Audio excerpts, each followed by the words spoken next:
Here's the second category: straw buyer schemes. So a straw buyer is someone recruited to take out a loan on behalf of another party, often without fully understanding the fraud that they might be enabling in this way. Sometimes it's a relative just doing a favor, right? They're just their family. Why would they cheat? Sometimes it's a stranger paid a few $1,000s to lend their name and their credit score.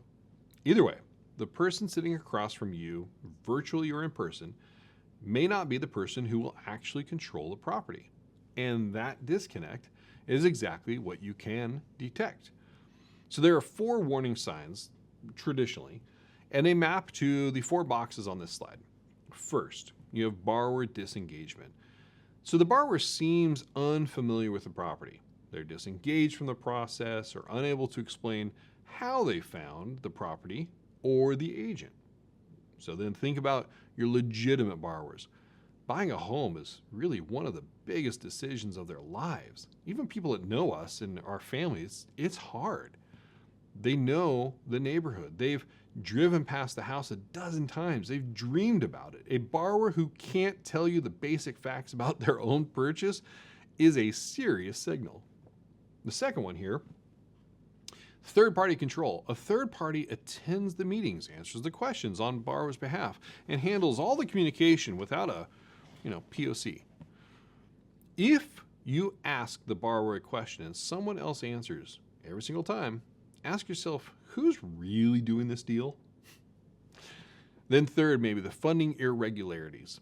So the earnest money or down payment comes from an unexpected or unverifiable source, and the story behind the funds doesn't quite hold up when you ask about it.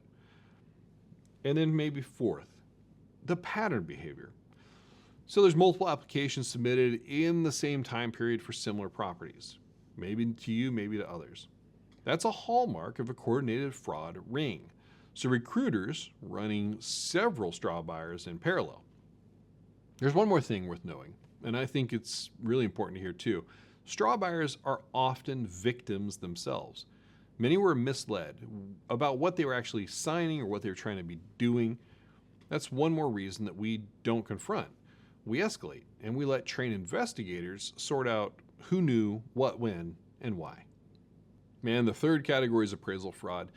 If income fraud gets the loan approved, appraisal fraud determines how much money moves, which is why it actually shows up in almost every large-scale mortgage scheme.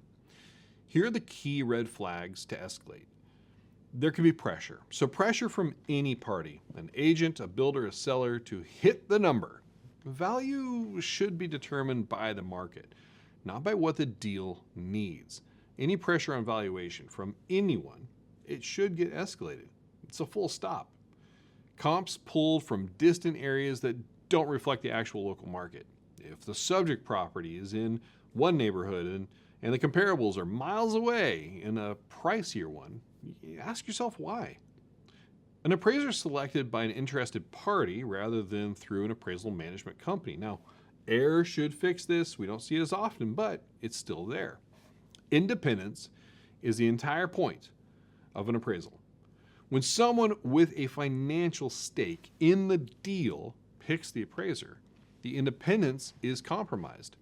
Rapid appreciation over a short period with no improvements and no market justification is another flag.